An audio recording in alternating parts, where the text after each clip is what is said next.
Les requins existent depuis plus de 400 millions d'années, bien avant les dinosaures. Il existe aujourd'hui dans le monde plus de 500 espèces de requins, chacune possédant des caractéristiques uniques qui leur permettent de survivre dans des environnements variés. Des requins qui habitent les profondeurs abyssales à ceux qui patrouillent dans les eaux tropicales chaudes, ces prédateurs sont de véritables maîtres de l'adaptation. L'un des plus petits requins est le requin pygmée, qui ne mesure que 22 cm.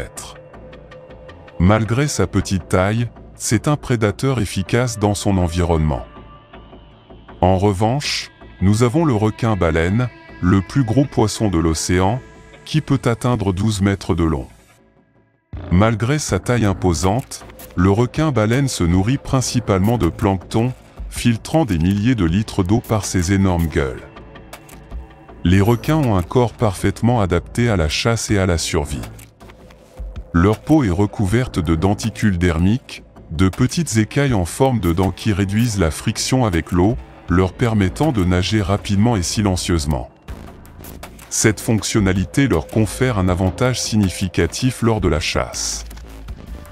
De plus, l'anatomie interne des requins est tout aussi fascinante. Leurs squelettes sont constitués de cartilage, un matériau plus léger et plus flexible que l'os, ce qui leur confère une plus grande agilité. Leurs mâchoires sont équipées de plusieurs rangées de dents pointues qui sont continuellement remplacées tout au long de leur vie. Un requin peut perdre et remplacer jusqu'à 30 000 dents au cours de sa vie. Les requins ont également une acuité sensorielle incroyable. Leurs yeux sont adaptés pour voir dans des conditions de faible luminosité, ce qui est crucial dans les profondeurs océaniques. De plus, ils possèdent un odorat extrêmement développé, capable de détecter une goutte de sang dans 1 million de gouttes d'eau, ce qui en fait des chasseurs efficaces. Une autre adaptation fascinante est leur système de lignes latérales, une série de capteurs qui courent le long des côtés de leur corps et leur permettent de détecter les vibrations et les mouvements dans l'eau. Ce système, associé aux ampoules de Lorenzini, qui détectent les champs électriques, fait des requins des prédateurs incroyablement efficaces. Les requins sont des prédateurs experts avec des techniques de chasse adaptées à leurs environnements et proies spécifiques. Certains, comme le requin blanc, sont connus pour leur impressionnante capacité à sauter hors de l'eau lors d'une attaque surprise contre les phoques. Ce comportement, appelé « brèche », est à la fois spectaculaire et efficace. D'autres requins, comme le requin-marteau, utilisent leur tête en forme de T pour frapper et étourdir leurs proies, principalement des raies, avant de les dévorer. La forme de leur tête leur offre également une vision stéréoscopique améliorée, leur permettant un champ de vision plus large. Le requin-tigre est célèbre pour son régime alimentaire varié, qui comprend des poissons, des oiseaux de mer et même des objets inanimés comme des pneus et des plaques d'immatriculation. Cette capacité à consommer pratiquement tout ce qui lui a valu le surnom de « dépotoir de la mer ». De plus, le comportement social des requins est un autre sujet fascinant. Certaines espèces, comme le requin-marteau, sont connues pour former de grands bancs, notamment pendant la saison des amours. En revanche, de nombreux requins sont solitaires, préférant chasser et vivre seuls. Le cycle de vie des requins varie considérablement d'une espèce à l'autre, mais certaines caractéristiques communes méritent d'être soulignées. La reproduction des requins peut être ovipare, ovovivipare ou vivipare. Chez les espèces ovipares, les femelles pondent des œufs qui se développent et éclosent à l'extérieur du corps. Un exemple classique est le requin-bambou, dont les œufs sont protégés par une capsule connue sous le nom de « pochette de sirène ». Ces capsules sont déposées dans des endroits sûrs jusqu'à ce que les bébés soient prêts à naître. Chez les espèces ovovivipares, comme le requin-tigre, les œufs se développent à l'intérieur du corps de la mère et les petits naissent vivants. Pendant ce temps, les embryons se nourrissent d'œufs non fécondés et de leur propre sac vitellin.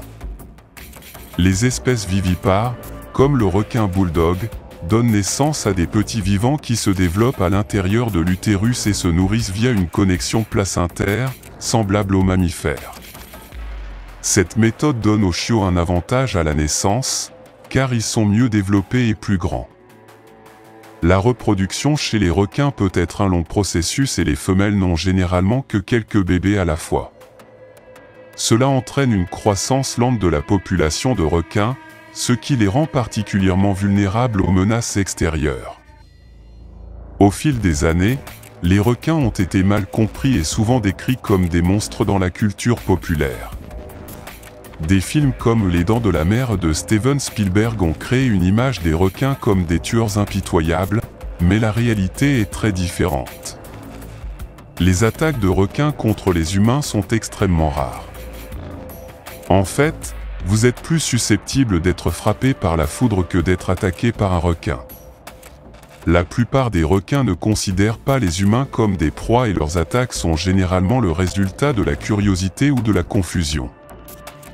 De plus, de nombreux requins jouent un rôle crucial dans le maintien de l'équilibre des écosystèmes marins. En tant que grands prédateurs, ils régulent les populations d'autres espèces, contribuant ainsi à maintenir la santé des récifs coralliens et d'autres habitats marins. Numéro 2.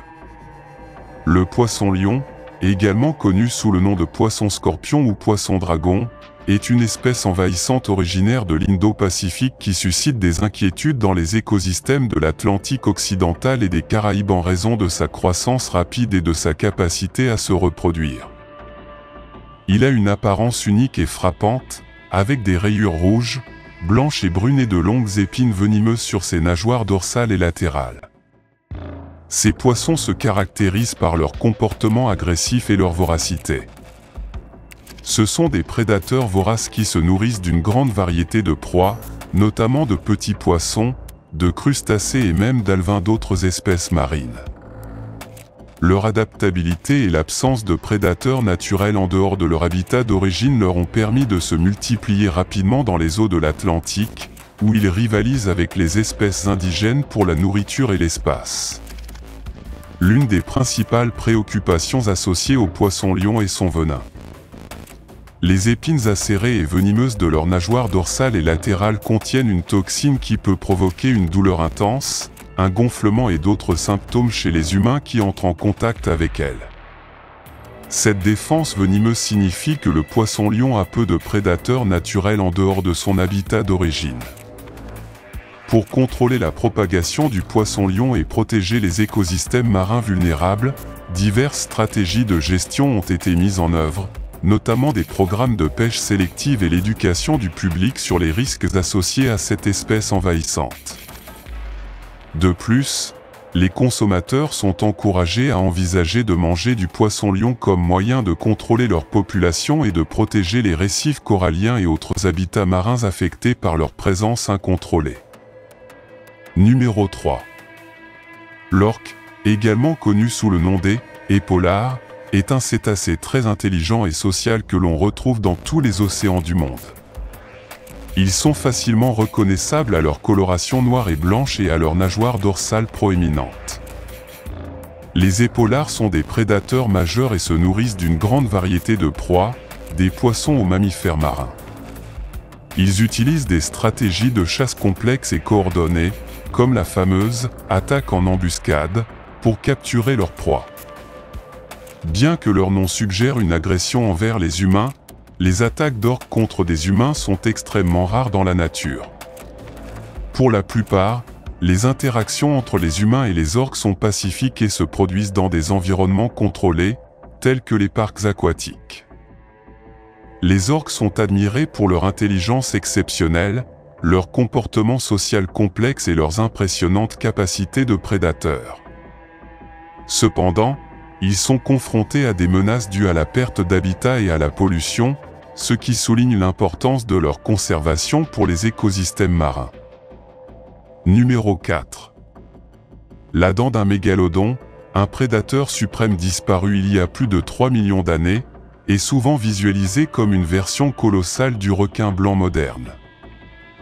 Bien que certains amateurs de sensations fortes fantasment sur leur existence continue dans les profondeurs inexplorées de l'océan, cela entre en conflit avec la compréhension scientifique de la vie sous-marine et de ses adaptations. Le mégalodon, dont les dents fossilisées sont ses restes les plus célèbres, préférait les eaux côtières peu profondes, comme en témoignent les fossiles que nous avons trouvés, généralement aux côtés de mammifères marins similaires à ceux chassés par les requins blancs modernes. La disparition du mégalodon a suscité un débat, des facteurs tels que les changements de température des océans, le manque de proie et l'émergence de nouveaux prédateurs comme le grand requin blanc jouant tous un rôle.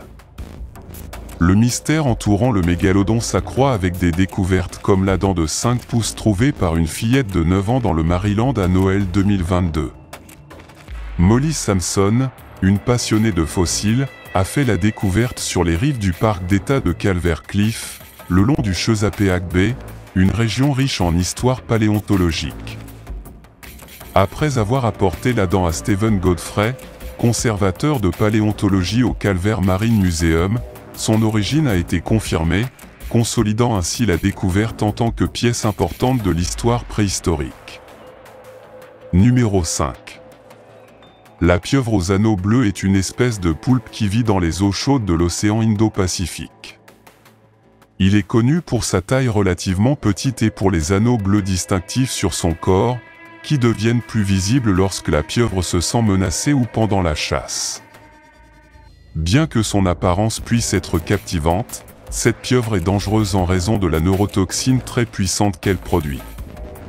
Cette toxine, appelée tétrodotoxine, se trouve dans la salive du poulpe et peut provoquer une paralysie musculaire rapide et potentiellement mortelle chez ses proies ou chez toute créature qui la menace. Les rencontres avec la pieuvre à anneaux bleus sont rares et se produisent généralement lorsque des nageurs, des plongeurs ou des pêcheurs entrent en contact accidentel avec elle. Même si la pieuvre n'attaque que si elle se sent menacée, il est important de la traiter avec prudence et respect en raison de la dangerosité de son venin. Malgré sa réputation redoutable, la poulpe à anneaux bleus est une créature fascinante pour les scientifiques et les passionnés des océans, qui étudient son comportement, son venin et son rôle dans les écosystèmes marins.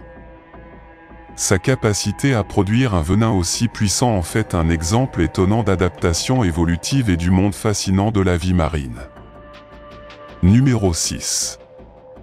Joruna parva est absolument adorable. C'est une espèce de nudibranche, un type de mollusque marin sans coquille.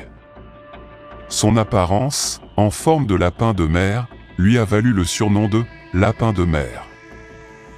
Il est petit, quelques centimètres de long, et se rencontre principalement dans les eaux tropicales de l'Indo-Pacifique, du Japon à l'Australie. La caractéristique la plus frappante de Joruna parva est son apparence amicale et pelucheuse, avec un corps arrondi couvert de petites projections ressemblant à des poils. Leur coloration peut varier du blanc à l'orange vif voire au jaune, avec des taches noires dispersées sur tout le corps. Bien que Joruna parva soit inoffensive pour les humains et ne possède pas de venin ni aucun autre mécanisme de défense spécial, elle est devenue une star sur les réseaux sociaux en raison de son apparence adorable. Les photographes et les plongeurs partagent souvent des images de ces charmants nudibranches, ce qui a contribué à leur popularité auprès de la communauté des amoureux de la mer. En plus de son apparence mignonne, Joruna parva joue un rôle important dans son écosystème marin en tant qu'herbivore. Il se nourrit principalement d'éponges marines, contribuant ainsi à maintenir l'équilibre des populations de ces espèces dans les récifs coralliens et autres habitats où il vit. Numéro 7. Le poisson-pierre est l'un des animaux marins les plus dangereux vivant dans les océans tropicaux et subtropicaux, en particulier dans l'Indo-Pacifique. Son apparence ressemble à une roche recouverte d'algues, lui permettant de se fondre parfaitement dans son environnement marin. Ce qui le rend si dangereux est son venin extrêmement puissant, qui se trouve dans les épines de sa nageoire dorsale. Si quelqu'un marche accidentellement sur un poisson-pierre, ses épines libèrent un poison qui provoque une douleur intense et peut entraîner un certain nombre de symptômes graves, voire la mort, s'il n'est pas traité rapidement. Bien qu'il semble inoffensif, le poisson-pierre est l'un des prédateurs les plus meurtriers de l'océan. Pour éviter les accidents, il est crucial d'être prudent lorsque vous vous promenez dans les zones où vit ce poisson et d'éviter de toucher des objets étrangers qui ressemblent à des rochers sur le fond marin. Dans le respect de la nature et la connaissance des dangers, nous pouvons profiter de l'océan en toute sécurité. Numéro 8. La tortue mata-mata d'Amérique du Sud est probablement la tortue la plus particulière que vous ayez jamais vue. Contrairement à la plupart des tortues, sa carapace est rugueuse et bosselée. Sa physiologie comprend également un long cou avec des rayures de peau, des bosses et des crêtes. Mais la caractéristique la plus étrange de cette espèce est peut-être sa grande tête plate, dotée d'une large bouche et d'un long museau de type tuba. Cependant, les mata-mata ont une vue extrêmement mauvaise. Pour compenser leur manque de visibilité dans les eaux troubles du fleuve Amazone, ces créatures possèdent des organes sensoriels spécialisés. Les nageoires charnues de la tête et du cou les aident à se camoufler et à détecter les mouvements de leur proie. Leurs grandes oreilles sont très sensibles au son. Les tortues mata-mata peuvent mesurer jusqu'à 1,5 pied et peser environ 38 livres, soit environ la taille d'un enfant de 4 ans. Ce sont des carnivores qui chassent au fond de l'eau, aspirant à la fois petits poissons et invertébrés grâce à leur technique de chasse spécialisée. Numéro 9. La raie manta géante, également connue sous le nom d'énorme raie manta océanique, est la plus grande raie du monde. Ces créatures impressionnantes peuvent mesurer entre 4 et 7 mètres de large et peser jusqu'à 3000 kg. Leur corps plat et leurs nageoires triangulaires leur permettent de se déplacer avec élégance dans les profondeurs de l'océan. Ils ont des lobes près de la bouche qui agissent comme des filtres intelligents pour capturer l'eau et la nourriture pendant qu'ils nagent. Être proche d'une raie manta, c'est rencontrer un géant des océans. Malgré leur majesté, ces créatures restent mystérieuses et les observer dans leur habitat naturel est une expérience inoubliable. La surprise d'être à proximité d'une si grande créature est tout simplement magique. Numéro 10. Au plus profond de la surface de l'océan, des milliers de ces créatures extraordinaires se rassemblent, formant un spectacle fascinant de merveilles de la nature. Situé au large des côtes du centre de la Californie, ce jardin est une merveille naturelle, épargnée par la main de l'homme. Découvert par des chercheurs en 2018, le jardin du poulpe a laissé le monde sans voix par son immensité et sa complexité. Il a fallu plusieurs années d'études méticuleuses pour percer ces mystères, mais ce qu'ils ont découvert était vraiment extraordinaire. Le jardin abrite plus de 5000 poulpes, couvrant une superficie de 6 acres, avec une population totale estimée à plus de 20 000 individus. Ces poulpes, connus sous le nom de Muso-Octopus robustus, migrent vers le jardin à des fins d'accouplement et de nidification. C'est pour eux un voyage unique, un pèlerinage pour assurer la pérennité de leur lignée. Les femelles sélectionnent soigneusement les endroits chauds pour pondre leur couvée, une soixantaine d'œufs au total, qu'elles protègent avec un dévouement sans faille.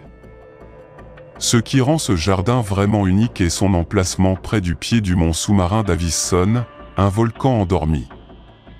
Les eaux chaudes autour de la brousse, chauffées par des bouches hydrothermales, offrent un environnement idéal pour le développement des poulpes. La chaleur accélère la période d'incubation des œufs, permettant à la progéniture d'émerger en moins de 2 ans, un exploit remarquable en haute mer. Mais la vie au jardin des poulpes n'est pas sans défi. Les prédateurs se cachent dans les profondeurs, attirés par l'abondance de nourriture fournie par les poulpes décédés. Les charognards tels que les grenadiers géants et les étoiles de mer se nourrissent des restes, créant un équilibre délicat dans l'écosystème. Malgré les risques, le jardin du poulpe continue d'être un phare de vie dans les profondeurs abyssales. Sa découverte a ouvert de nouvelles portes à l'exploration scientifique, révélant les merveilles cachées de nos océans. Alors que les chercheurs continuent d'étudier et de protéger cet habitat remarquable, nous nous rappelons l'importance de préserver nos environnements marins pour les générations futures. Numéro 11. La tortue des Caïmans du genre Macrochely est l'une des plus grandes espèces parmi les tortues d'eau douce. Sa coquille distinctive, au bord dentelé, peut atteindre jusqu'à 80 cm de longueur. Sa coloration, généralement dans des tons bruns ou olives, lui permet de se camoufler habilement dans son milieu aquatique. L'une de ses caractéristiques les plus remarquables est sa capacité à rester immergée pendant de longues périodes, grâce à son nez adapté. Cette tortue est carnivore et se nourrit d'une variété de proies, notamment de poissons, de crustacés et de sauvagines, en utilisant sa mâchoire puissante et ses dents acérées pour capturer sa nourriture. Malgré sa présence imposante, sa conservation est confrontée à de graves menaces, telles que la perte de son habitat et la chasse illégale. Des mesures de conservation sont prises pour protéger cette espèce, mais des efforts et une sensibilisation plus importants sont nécessaires pour assurer sa survie à long terme. En résumé, la tortue alligator est fascinante à la fois par ses adaptations uniques au milieu aquatique et par son rôle crucial dans les écosystèmes d'eau douce. Cependant, les défis de conservation auxquels elle est confrontée soulignent la nécessité d'actions supplémentaires pour assurer sa survie future.